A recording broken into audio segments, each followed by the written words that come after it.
जय माता दी। ओम नमः शिवाय। जैसा कि आप जानते हैं कि मैं आप लोगों को श्री शिव महापुराण पढ़कर सुना रही हूँ। गीता प्रेस के बुक से आप देख रहे हैं, ये वॉल्यूम 1 है गीता प्रेस। और मैं आप लोगों को आज जो छठा चैप्टर था, अध्याय था 6th, वो मैंने आप लोगों को पढ़कर सुनाया है। और अब मैं आप लोगों को 7वां अध्याय, छठा अध्याय मैंने पूरा कर दिया था, आप लोगों को सुना दिया था। अब मैं आप लोगों को 7वां अध्याय पढ़कर सुना रही हूँ, विदेश्वर संहिता। विदेश्वर संहिता है और पेज नंबर है 65। तो गीता प्रेस की बुक है ये, और मैं आप लोगों को 7वां अध्याय पढ़कर सुना रही हूँ। ध्यान से सुनिएगा आप लोग, और सभी लोग कमेंट बॉक्स में लिख दीजिए ओम नमः शिवाय। और मैं पढ़ने से पहले शिव जी से यही कहूँगी कि हे शिव जी, कुछ भी पढ़ने में गलती हो जाए तो प्लीज़ माफ़ कर दीजिएगा। हो सकता है कोई शब्द या फिर कोई लाइन में गलत पढ़ दूँ। तो चलिए मैं 7वां अध्याय पढ़कर सुना रही हूँ। ध्यान से सुनिएगा। भगवान शंकर का ब्रह्मा और विष्णु के युद्ध में अग्नि स्तंभ रूप में प्राकट्य।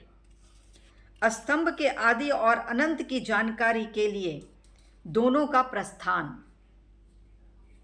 शिव जी बोले, हे पुत्रों,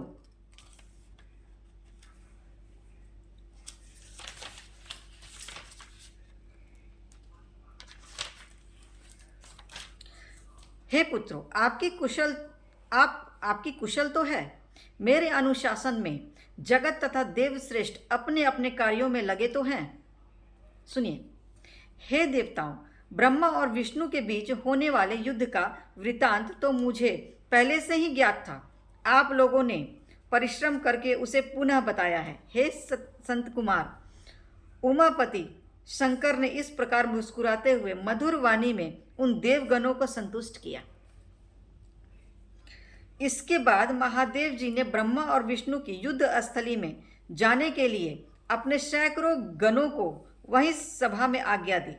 तब महादेव जी के प्रयाण के लिए अनेक प्रकार के बाजे बजने लगे और उनके गणाध्यक्ष भी अनेक प्रकार से सज धज कर वाहनों पर सवार होकर जाने के लिए तैयार हो गए। सुनिए,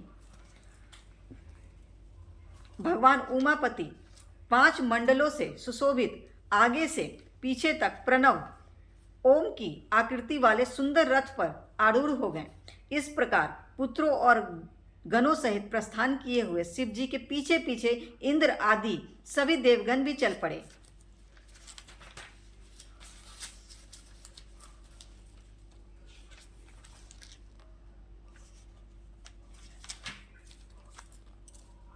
विचित्र ध्वजाएं, पंखे, चंवर, पुष्पवृष्टि, संगीत, नृत्य और वाद्यों से सम्मानित पशुपति भगवान शिव भगवती उमा के साथ सेना सहित उन दोनों ब्रह्मा और विष्णु की युद्ध भूमि में आ पहुंचे। उन दोनों का युद्ध देखकर शिव जी ने गणों का कोलाहल तथा वाद्यों की ध्वनि बंद करा दी तथा वे छिपकर आकाश में स्थित हो गए। उधर सूरवीर ब्रह्मा और विष्णु एक दूसरे को मारने की इच्छा से महेश्वरास्त्र और पशुपतास्त्र का परस्पर संधान कर रहे थे। ब्रह्मा और विष्णु के अस्त्रों की ज्वाला से तीनों लोक जलने लगे। निराकार भगवान शंकर इस अकाल प्रलय को आया देखकर एक भयंकर विशाल अग्नि स्तंभ के रूप में उन दोनों के बीच प्रकट हो गए। संसार को नष्ट करने में सक्षम वे दोनों दिव्यास्त्र अपने तेज सहित उस महान अग्नि स्तंभ के प्रकट होते ही तत्क्षण शांत हो गए। दिव्यास्त्रों को शांत करने वाले इस आश्चर्यकारी तथा शुभ अग्नि स्तंभ को देखकर सभी लोग परस्पर कहने लगे कि यह अद्भुत आकार वाला स्तंभ क्या है। यह दिव्य अग्नि स्तंभ कैसे प्रकट हो गया? इसकी ऊंचाई की और इसकी जड़ की हम दोनों जांच करें। ऐसा एक साथ निश्चय करके वे दोनों अभिमानी वीर उसकी परीक्षा करने को तत्पर हो गए और शीघ्रतापूर्वक चल पड़े। हम दोनों के साथ रहने से यह कार्य संपन्न नहीं होगा। ऐसा कहकर विष्णु ने शुकर का रूप धारण किया और उसकी जड़ की खोज में चले। उसी प्रकार ब्रह्मा भी हंस का रूप धारण करके उसका अंत खोजने के लिए चल पड़े। पाताल लोक को खोदकर बहुत दूर तक जाने पर भी विष्णु को उस अग्नि के समान तेजस्वी स्तंभ का आधार नहीं दिखा। तब थक हार कर शुक्राकृति विष्णु रणभूमि में वापस आ गए। हे तात, आकाश मार्ग से जाते हुए आपके पिता ब्रह्मा जी ने मार्ग में अद्भुत केतकी केवड़े के पुष्प को गिरते देखा। अनेक वर्षों से गिरते रहने पर भी वह ताजा और अति सुगंध युक्त था। ब्रह्मा और विष्णु के इस विग्रहपूर्ण कृत्य को देखकर भगवान परमेश्वर हंस पड़े, जिससे कंपन के कारण उनका मस्तक हिला और वह श्रेष्ठ केतकी पुष्प उन दोनों के ऊपर कृपा करने के लिए गिरा।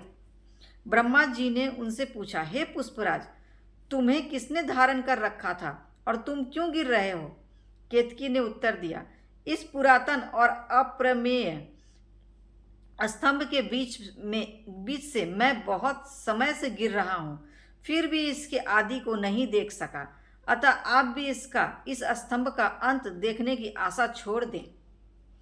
ब्रह्मा जी ने कहा, मैं तो हंस का रूप लेकर इसका अंत देखने के लिए यहाँ आया हूँ। अब हे मित्र, मेरा एक अभिलषित काम तुम्हें करना पड़ेगा।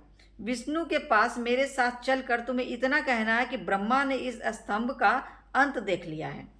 हे अच्युत, मैं इस बात का साक्षी हूँ। केतकी से ऐसा कहकर ब्रह्मा ने उसे बार बार प्रणाम किया और कहा कि आपातकाल में तो मिथ्या भाषण भी प्रशस्त माना गया है, यह शास्त्र की आज्ञा है। वहाँ अति परिश्रम से थके और स्तंभ का अंत न मिलने से उदास विष्णु को देखकर ब्रह्मा प्रसन्नता से नाच उठे और षंड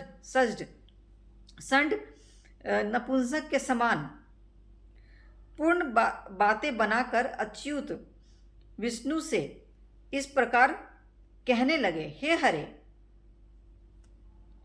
मैंने इस स्तंभ का अग्रभाग देख लिया है, इसका साक्षी यह केतकी पुष्प है। तब उस केतकी ने भी झूठ ही विष्णु के समक्ष कह दिया कि ब्रह्मा की बात यथार्थ है। विष्णु ने उस बात को सत्य मानकर ब्रह्मा को स्वयं प्रणाम किया और उनका षोडशोपचार पूजन किया। उसी समय कपटी ब्रह्मा को दंडित करने के लिए उस प्रज्वलित स्तंभ लिंग से महेश्वर प्रकट हो गए। तब महेश्वर को प्रकट हुआ देखकर विष्णु उठ खड़े हुए और कांपते हाथों से उनका चरण पकड़कर कहने लगे, हे करुणाकर आदि और अनंत से रहित शरीर वाले आप परमेश्वर के विषय में मैंने मोह बुद्धि से बहुत विचार किया, किंतु कामनाओं से उत्पन्न वह विचार सफल नहीं हुआ। अतः आप हम पर प्रसन्न हो, हमारे पाप को नष्ट करें और हमें क्षमा करें। यह सब आपकी लीला से ही हुआ है। ईश्वर बोले, हे वत्स, मैं तुम पर प्रसन्न हूँ, क्योंकि श्रेष्ठता की कामना होने पर भी तुमने सत्य वचन का पालन किया। इसलिए लोगों में तुम मेरे समान ही प्रतिष्ठा और सत्कार प्राप्त करोगे।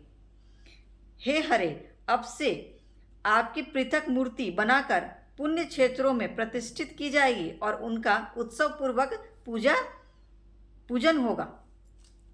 इस प्रकार परमेश्वर ने विष्णु की सत्य निष्ठा से प्रसन्न होकर देवताओं के सामने उन्हें अपनी समानता प्रदान की थी।